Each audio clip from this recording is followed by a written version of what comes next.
Republicans blame increased immigration, rising crime and inflation on the Biden administration. Former President Donald Trump used a campaign rally in Florida to try and court Hispanic voters. He also gave another strong hint that he would launch another run for the White House in 2 years' time. Mr. Trump also repeated falsehoods that he won the 2020 election. Even the crazy New York Times today had a big piece about Hispanics coming to the Republican Party.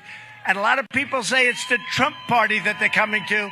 I'm saying let it be the Republican Party. But you do like me. I know that. You do like me. I ran twice. I won twice. And I did much better the second time than I did the first. Getting millions and millions more votes in 2020 than we got in 2016.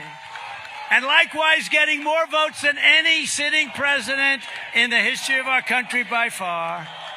And now, in order to make our country successful, safe, and glorious, I will probably have to do it again, but stay tuned. Rather unrepentant Donald Trump, though. For more on this, we can now speak to Arise U.S. correspondent Eric Ham, who joins me from Washington. Good to see you, Eric. So is it now widely expected that the Republicans will take the House of Representatives in this election? Is it a safe bet that they'll capture that House? Well, Charles, based on what the actual polling data shows us, it's going to be a very tight race. And yes, it does appear right now that Republicans are likely to win the House. But again, it's not so sure based on polling data, because right now, more than 40 million Americans have gone to the polls and actually voted. Democrats actually hold a 4 million vote lead currently in that actual voting, which means that they are ahead of not only the 2018 midterm turnout, but also ahead of the 2020 turnout. Now, of course, Republicans can erase that lead tomorrow in same-day voting. But Charles, of course, that remains to be seen, because all we have right now is the data that shows that right now Democrats are, in fact, holding their own, and they appear to be doing very well in the early voting. And Charles, here's something also to think about. In most midterm elections, the party in power does lose seats. That's something that has happened going back 50 years. But as it stands right now, this looks like this could shape out to be a very different election. And of course, one of the reasons for that is because what we are seeing is that there is high interest on the Democratic side to actually go to the polls and vote. Now, that could be a result of the Dobbs decision that overturned Roe v. Wade, allowing for a woman to have an abortion. It could be that Democrats are just more incentivized based on what they have seen already over these 2 years from Democrats in office. We don't know the actual answer to that, but what we do know is Democrats are highly motivated, at least in the early going so far, and that seems to give them at least some hope and optimism that this could be a different election. Of course, we have to wait and see. Well, absolutely. Well, we have to wait and see. But I mean, going by those polls and beyond the things you just said, I mean, I wonder if you can explain, Eric, why the Democrats aren't doing considerably better, given how extreme some Republican candidates are. Well, Charles, I want to push back on your narrative, because you keep saying Democrats are not doing as well. But the actual voting data continues to show that Democrats, at least in early voting, are doing better than Republicans. So at this point, polling is all over the place. But what we have is people actually going to the polls right now. And right now, what we're seeing is Democrats are here and Republicans are down here.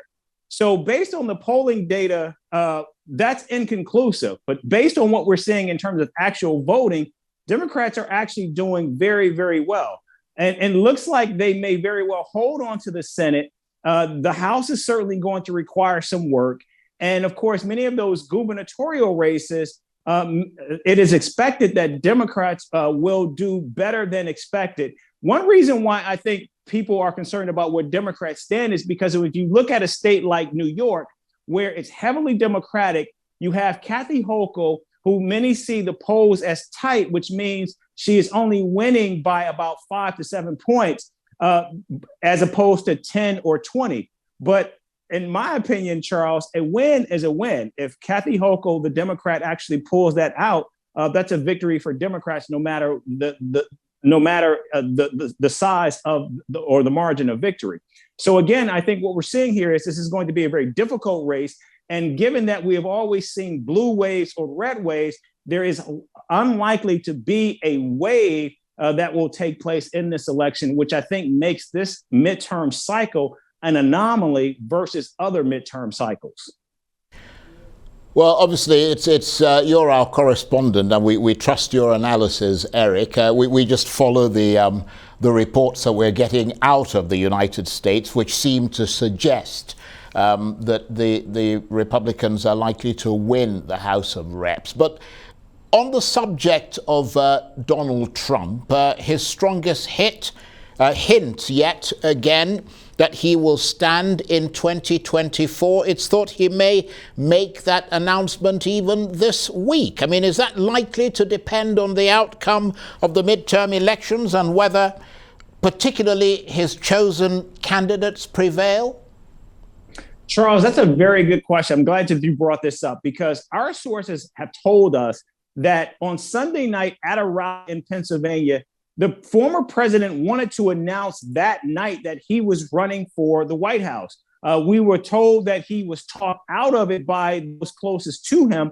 And we're told that he could announce as early as this week that he is running for president, or at the latest next week. We're told that we were originally told that he was going to make this announcement on November 14th.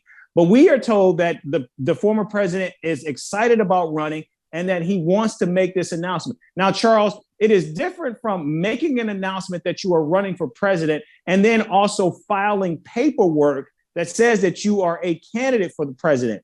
The former president can say he's running, but until he actually files that paperwork, that is when it actually becomes clear that he is a candidate. And so that's what we're waiting for right now, when he will make this announcement official by stating it, but then also when he will file the paperwork that says that he is a candidate for president of the United States.